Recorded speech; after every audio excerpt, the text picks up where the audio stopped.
Donc, on va passer au keynote speaker. Donc, on va commencer par une intervention à double voix. Donc, Anne-Charlotte Bonjean de l'ADEME et Héloïse Morales de Goodwill Management qui vont vous présenter comment appliquer les démarches low-tech dans l'entreprise avec les outils proposés par l'ADEME auxquels donc Goodwill a contribué. Mais je pense que vous allez nous parler de tout ça. Bonjour à tous. Je me présente, je suis Anne-Charlotte Bonjean, je suis coordinatrice des low-tech à l'ADEME au sein du siège. Puis j'ai des collègues de DR qui sont là-bas, si besoin. Merci. Et moi, je m'appelle Héloïse Morales, je travaille pour un cabinet de conseil qui s'appelle Goodwill Management. On intervient notamment sur les low-tech et on a participé à plusieurs projets avec l'ADEME, dont celui qu'on va vous présenter aujourd'hui. Avant de rentrer dans le vif du sujet, je voulais qu'on fasse un petit historique des travaux de l'ADEME en lien avec les low-tech et qui explique aussi comment on en est arrivé à ce qu'on va vous présenter juste après. C'est dans l'autre sens. Non, c'était bien ? Ah oui, ok. Yes, voilà, je vais y arriver. Donc, un peu d'historique. L'ADEME a parlé pour la première fois des low-tech en 2018 grâce à un cycle de conférences qui a été organisé par la direction régionale Île-de-France qui s'est transformé en appel à manifestation d'intérêt après en 2020. Et après, on peut voir qu'à partir de 2021, il y a plein de lignes par l'année par an, donc je ne vais pas lire toutes les lignes, mais ce qui est important, c'est qu'en 2021, il y a eu la première étude qui a été menée par l'ADEME sur les low-tech qui s'appelle Démarche low-tech, Démarche et perspectives, donc qui a été faite avec Goodwill déjà à l'époque, qui nous a permis de poser la définition des low-tech pour l'ADEME, de vérifier, de voir ce qu'était le concept des low-tech, de voir si ce n'était pas un autre nom pour un concept déjà existant, et puis de faire un peu une cartographie des différents projets low-tech qui existaient en France et dans le monde. Cette étude, elle a été une vraie base et elle l'est toujours. Elle nous permet d'aller sensibiliser les entreprises, d'aller communiquer avec, même pas que les entreprises d'ailleurs, avec tout le monde. Et du coup, de pouvoir semer la graine de qu'est-ce que la démarche low-tech et quel est l'intérêt d'aller vers des démarches low-tech pour ces structures. Suite à cette étude, on a découlé d'autres appels et manifestations d'intérêt en région, donc Normandie, Martinique, il y a eu des expérimentations en Bretagne, il y a eu des choses en PACA aussi, donc ça se développe. Je crois que Pays de la Loire va sortir quelque chose bientôt, c'est un petit teasing je crois, mais on verra. Et donc avec l'étude et tous les AMI, en fait on a fait pas mal de sensibilisation et à chaque fois qu'on sortait de sensibilisation, les gens nous disaient « Ah ouais, trop bien, je suis convaincu, mais maintenant je fais comment dans mon entreprise ?» Et là, on se retrouvait un peu en mode de faites. Voilà, donc on s'est dit, ok, on ne peut pas rester sans réponse à cette question de je fais comment. Donc on a dit, on va relancer une deuxième étude. Et donc c'est les outils qu'on va vous présenter juste là avec Héloïse. Donc cette étude, elle avait trois objectifs. Le premier, c'était de faire une évaluation du bénéfice environnemental apporté par les démarches low-tech versus des démarches moins low-tech. Donc pour ça, on a regardé 6 projets qui ont été soutenus dans le cadre d'appel à projet de l'ADEME. Voilà, donc le choix des projets a été fait par nous. Il est discutable, mais en tout cas, il est ce qu'il est. Et on a, sur ces projets, appliqué la méthode empreinte projet. Et j'en rentrerai un peu plus dans le détail après. Et ensuite, il y avait 2 autres volets qui étaient vraiment de la création d'outils. Donc là, on partait des travaux qui étaient déjà existants et d'une feuille blanche. Et puis, on a pu construire. Donc, on a construit un premier outil qui est sur la caractérisation. Donc, c'est vraiment un outil de ma solution low-tech versus une solution de référence. Est-ce qu'elle est plus ou moins low-tech, donc toujours en relativité, avec des critères définis. Et donc pareil, on rentrera dans le détail après. Et le troisième volet, c'était répondre à la question de maintenant dans mon entreprise, je suis convaincu, mais comment je fais ? Et donc là, il y a une méthode d'accompagnement à la démarche low-tech qui a été mise en œuvre dans le cadre de cette étude. Pour rentrer un peu plus en détail dans les différents volets, donc le premier volet, comme je vous disais, c'était vraiment de l'étude comparative des bénéfices environnementaux apportés par les démarches low-tech versus des solutions de référence. Donc on est parti sur 6 projets. On a pris la méthode empreinte projet parce qu'elle est en relativité et on voulait garder cette notion de relativité. Il a fallu sur les projets low-tech adresser un scénario de référence. Donc ça, c'est un travail qui a été fait en lien avec les porteurs des solutions directement. Et grâce à ça, on a pu aller jusqu'à l'empreinte projet niveau 3 sur 5 des 6 projets initiaux pour faire de la quantification du chiffrage. Alors il est ce qu'il est et on sait que le scénario de référence est très impactant dans les résultats, mais ça nous a permis d'amener des questionnements et des démarches. Si on va très rapidement au tableau ça veut plus, si. Voilà, la synthèse des résultats. Il y a beaucoup de verts, donc on est content parce que c'est un peu le résultat qu'on espérait. Donc les 5 projets qui ont été quantifiés, il y a un Rocket Stove par Labeltech, une borne de recharge de vélo mobile par B2Bo, Passilo, c'est une tiny house passive, Wallybus, c'est un bus collectif à propulsion en VAE globalement, et Kylie Power, c'est une borne de jeu pour enfants auto-alimentés. Et donc tout ça, on les a comparés donc, à des scénarios de référence. Et ce qu'on peut voir en gros résumé sur ce volet-là, c'est qu'il y a quand même beaucoup de bénéfices environnementaux. Il y a beaucoup de verts, donc les solutions low-tech ont un intérêt en multicritères pour réduire l'impact environnemental de ce qu'on ressort.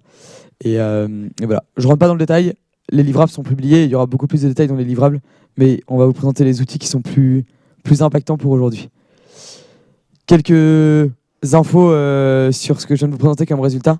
Il y a des limites évidemment. On a vu du rouge. Il y a quelques transferts qui sont mis en avant aussi quand on fait des évaluations multicritères. Donc il faut être vigilant à ça. Et le scénario de référence fait que le résultat peut être très différent si on ne choisit pas bien son scénario de référence. Donc il y a un vrai questionnement sur ça. Et Louis, je te passe la parole pour la suite. Du coup, moi, je vais vous présenter les travaux du volet 2, qui sont les travaux qu'on a portés côté Goodwill avec l'ensemble de l'équipe, en concertation avec un comité de suivi qui était constitué notamment d'académiques d'ici à Saint-Étienne et aussi du comité de suivi de l'ADEME. Donc, on avait un objectif assez clair au moment de nos travaux. L'enjeu, c'était d'adresser un besoin de repère de la part des entreprises et de se placer à un endroit d'interrogation qui n'existait pas auparavant. De façon formalisée, disons, pour des entreprises novices, dans le sens où, par exemple, des outils pour faire de l'éco-conception, il y en a plein, des outils pour se poser la question de la pertinence, ou en tout cas de à quel point est-ce qu'un produit entre dans une démarche low-tech, il en existait moins, et qui n'étaient pas forcément adressés au même public et qui n'avaient pas la même portée, ou en tout cas les mêmes partis pris de relativité, du fait de pouvoir être mobilisé en interne directement. Donc, on a engager ce travail et l'idée c'était aussi un peu de placer ce que l'outil permet et ce que l'outil permet pas, en tout cas le cadre d'utilisation qui avait été envisagé au moment de la conception. Donc l'idée c'est bien d'avoir une auto-évaluation, donc ça c'est un point très important, c'est pas un référentiel d'évaluation externe, c'est pas un support de label, l'idée c'est d'accompagner des questionnements en interne et d'ouvrir un espace de dialogue dans les entreprises, de questionner les démarches de conception actuelles, donc là aussi c'est de poser en fait un ensemble de questions où le processus de questionnement est aussi intéressant que la réponse qu'on va en tirer. Et on avait aussi envie, puisque c'était ressorti dans la revue de littérature, d'intégrer une sensibilisation aux enjeux organisationnels. Là-dedans, l'outil est concentré sur l'évaluation d'une solution. On a quand même voulu élargir un petit peu la focale, mais de façon facultative, pour sensibiliser à d'autres enjeux qui sont importants au niveau des Lentec, notamment la gouvernance, le partage des savoirs, etc. Mais c'est vraiment secondaire par rapport au cœur de l'outil. Ce qui permet pas, donc je vais pas tout vous lire, je vais dire les points importants. C'est pas un outil qui vous dit oui c'est low-tech, non c'est pas low-tech. C'est plus ou moins low-tech qu'un point de référence. Tout est très situé, comparatif, et c'est des résultats qui sont aussi qualitatifs.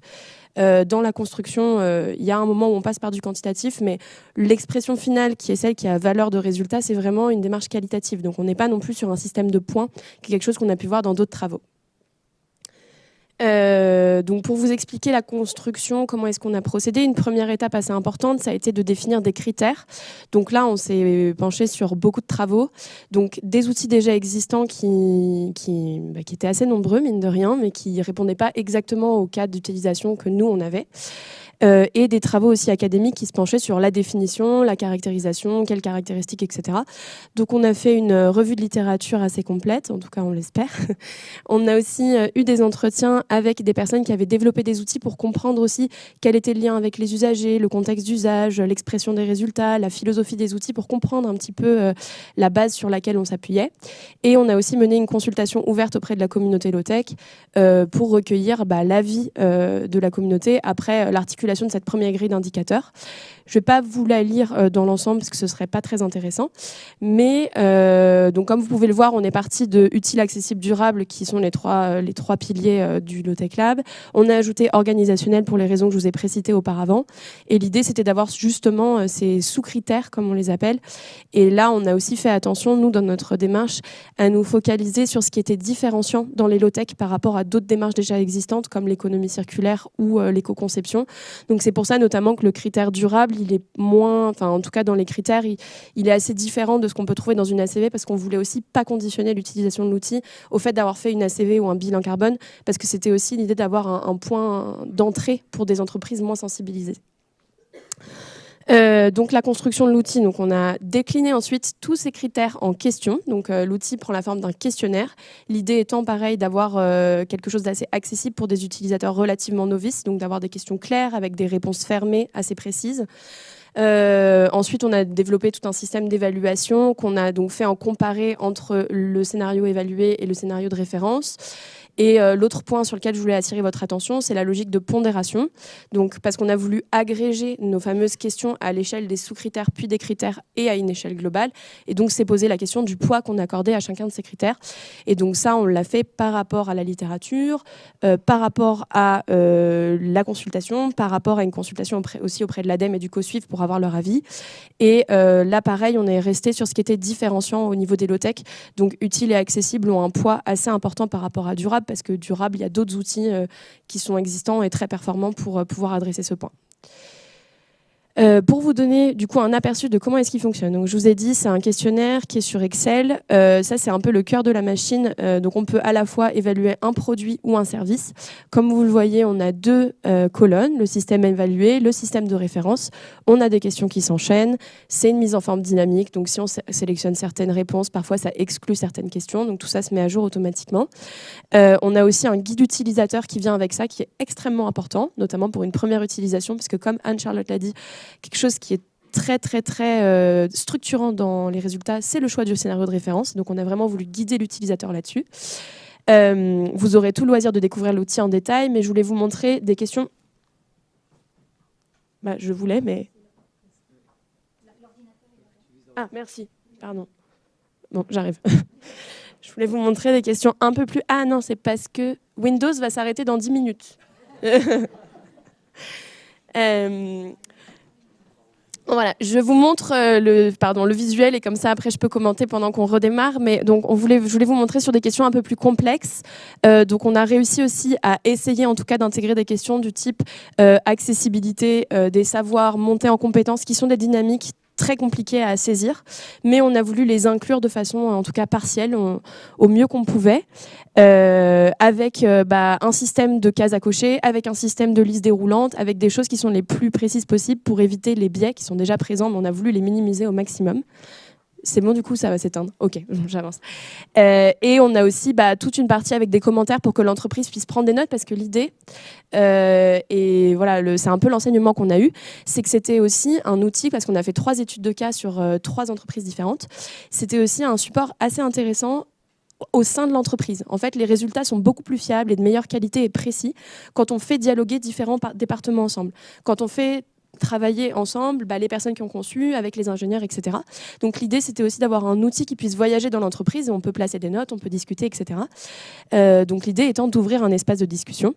Et donc, comme vous le voyez, les résultats qualitatifs, par global, critères, et ensuite on a aussi aux sous-critères, et on a aussi essayé de signaler des incohérences qu'on pouvait voir au niveau des réponses pour sensibiliser aussi l'utilisateur à certaines affirmations qu'il pouvait avoir.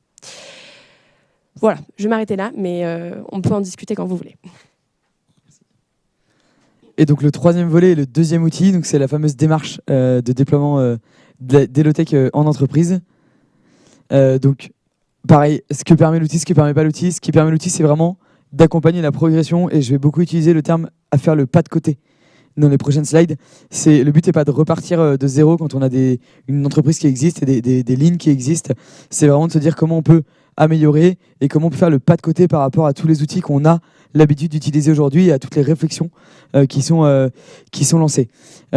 Cette démarche, elle a été construite pour utiliser du coup les outils qui sont existants en entreprise. Je crois qu'il y a eu 8 outils qui ont été créés sur la multitude qui est utilisée. On s'est vraiment basé sur l'existant, sur ce qui est connu par les entreprises. Donc tous les outils d'amélioration continue, entre autres, sont vraiment exploités pour pouvoir amener ce pas de côté. Je préfère préciser, je parle d'entreprise parce que c'est comme ça qu'on a créé la méthode, mais c'est hyper transversal et des collectivités peuvent s'en servir, des associations peuvent s'en servir. C'est juste que c'était le trou qui manquait. Les entreprises n'avaient rien pour les accompagner aujourd'hui. Là, il y a plus de choses pour les collectivités et les entreprises.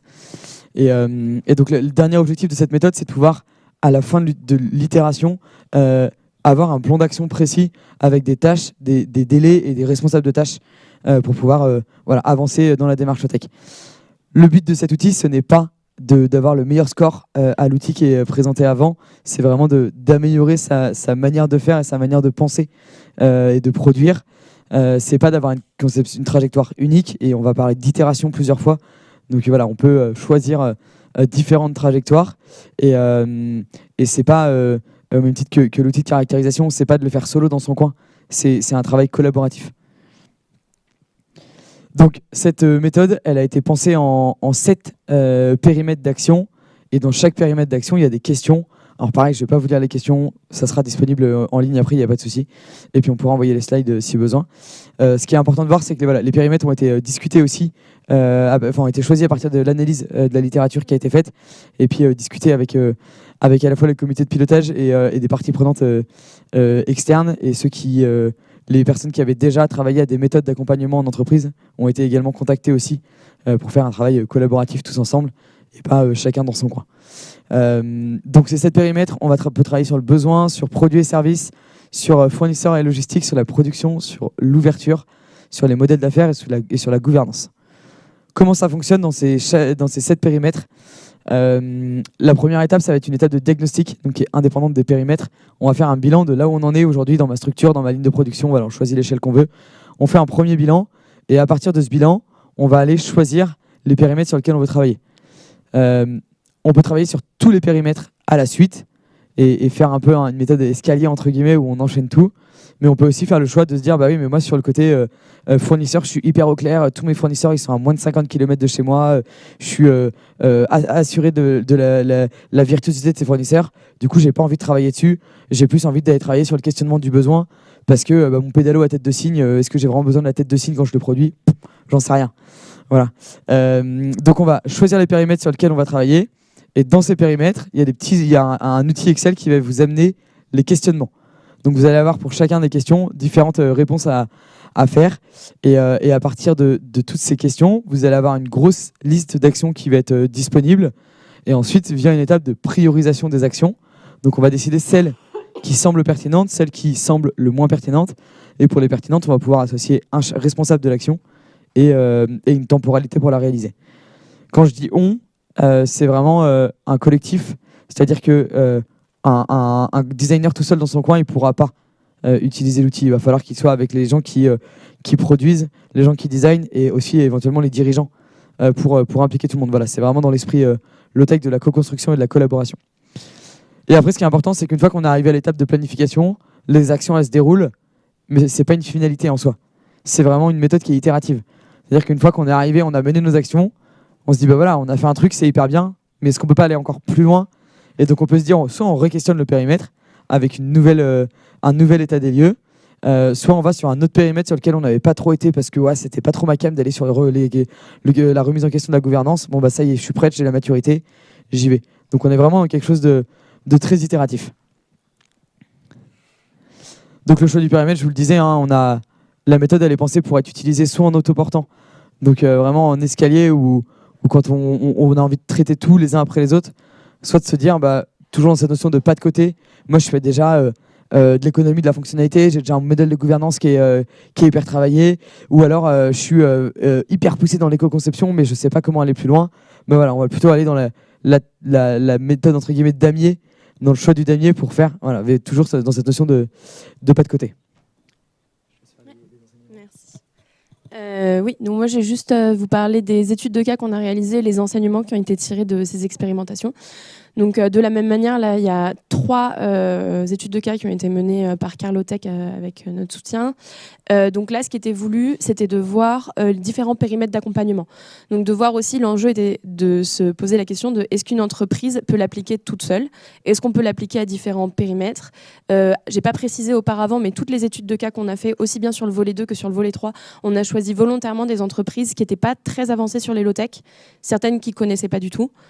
Pour aussi voir à quel point c'était intelligible. Donc là, il y a eu 3 formats différents. Un avec plutôt un format accompagnement avec un BE où là, Carlotech a porté le gros de l'utilisation de l'outil et l'entreprise était expérimentatrice. Un autre où ça a été appliqué à un cahier des charges pour voir si sur un mode projet, ça pouvait fonctionner. Et après, un autre où on a tout envoyé à une entreprise, on leur a dit saisissez-vous-en et faites-nous vos retours, et on a récolté ça. Là, l'idée étant de voir si ça pouvait être utilisé en autonomie. Donc là, c'était de voir à quel point est-ce que c'était réutilisable par quelqu'un qui n'avait pas participé à la construction. Là, ce qu'on a vu, il y a 2 choses qui ont émergé assez clairement. Le premier, c'était que la modularité et le choix des périmètres, qui est un point qui nous a posé beaucoup d'interrogations au cours de l'étude, a plutôt été vu comme quelque chose de positif par les entreprises, parce qu'en fait, la méthode, elle est très vaste. Il y a beaucoup d'éléments. Enfin, la démarche low-tech, c'est très complexe, c'est très complet, donc forcément, c'est aussi très riche et il y a beaucoup d'informations et d'implications qui est demandé. Donc, la modularité, c'est vu comme quelque chose de facilitant pour des gens qui veulent mettre le pied à l'étrier. C'était ce qui était voulu aussi en termes de public à aller chercher. Et c'est l'idée d'accompagner, comme l'a dit très bien Anne-Charlotte, dans une démarche de progrès. Donc là, c'est vraiment cet enseignement-là qui ressortait. Et après, la dimension collective qui est aussi ressortie comme importante. Et un autre point aussi, c'était la capacité à animer du collectif, qui est ressorti comme quelque chose d'assez clé dans le déploiement de la méthode, parce qu'il faut embarquer en fait au sein de l'entreprise aussi dans le projet et dans l'évaluation et dans cette démarche-là. Donc c'est aussi ressorti à la fois comme quelque chose d'intéressant, mais aussi comme une petite crainte de la part de certains. Donc aussi à voir, on a essayé d'avoir tous des éléments méthodologiques de support sur des méthodes d'animation pour aider, mais c'est quelque chose qui est important à savoir en termes de culture d'entreprise avant de se lancer dans ce genre de voyage, disons. Je te laisse conclure. Et là, vous allez me dire maintenant, c'est cool, on a des outils, mais on en fait quoi? Donc l'étude, elle est vraiment en cours de finalisation. On a 2-3 petits commentaires à finir. L'objectif, c'est qu'elle soit publiée sur la librairie ADEME d'ici la fin de l'année. Donc il y aura le rapport complet qui va expliquer toute la construction, les fameuses études de cas aussi, voir ce qu'on est ressorti sur le volet 2 et sur le volet 3. Donc ça sera disponible. Et on va aussi mettre à disposition les outils. Parce que ces outils-là, ils ne sont pas faits par l'ADEME et pour l'ADEME. Ils sont faits en collectif et pour le collectif. C'est-à-dire que ces outils sont pensés pour que tout le monde puisse se saisir, que ce soit les bureaux d'études, les cabinets de conseil, que ce soit les entreprises en autonomie. Voilà, donc utilisez-les. Ils sont là pour ça, ils ne sont pas là pour rester sur un serveur. Hein. Là, c'est une première version parce qu'il faut bien qu'on s'arrête à une première version et qui émane de tout le travail qui a été mené pendant quasiment 1 an. Et je remercie toutes les personnes qui ont participé à ce gros travail. Et ça ne veut pas dire qu'on ne pourra pas faire des itérations si on se rend compte à l'usage qu'il y a 1 ou 2 trucs à faire évoluer. Donc ça sera disponible sur la librairie ADEME. Je ne sais pas encore le nom, mais je pense qu'en tapant outils low-tech, ça devrait être des mots-clés qui doivent être intelligents. Le délai, on va dire fin d'année, parce qu'il y a 2-3 trucs à finir, mais voilà, l'objectif c'est d'ici la fin d'année. Et donc n'hésitez pas à vous en servir. Je sais que j'avais contacté plusieurs bureaux d'études avant en disant si vous voulez voilà, intégrer ça dans vos outils d'accompagnement des entreprises, c'est ok, c'est de l'open source, voilà, il n'y a pas de souci sur ça, ne demandez pas l'autorisation, ils sont là pour ça. Et je fais un mini appel là, s'il y a des bureaux d'études qui ont besoin de se former ou des gens qui ont besoin de formation à l'usage de l'outil, il ne faut pas hésiter à revenir vers moi et on verra comment on peut essayer de mettre ça en place, potentiellement des petits webinaires au début de formation pour utiliser les différents outils, mais normalement il y a des guides utilisateurs qui sont hyper bien faits, que ce soit pour le volet de caractérisation ou pour la méthode, et qui vous permettront d'être autonome dans cet usage.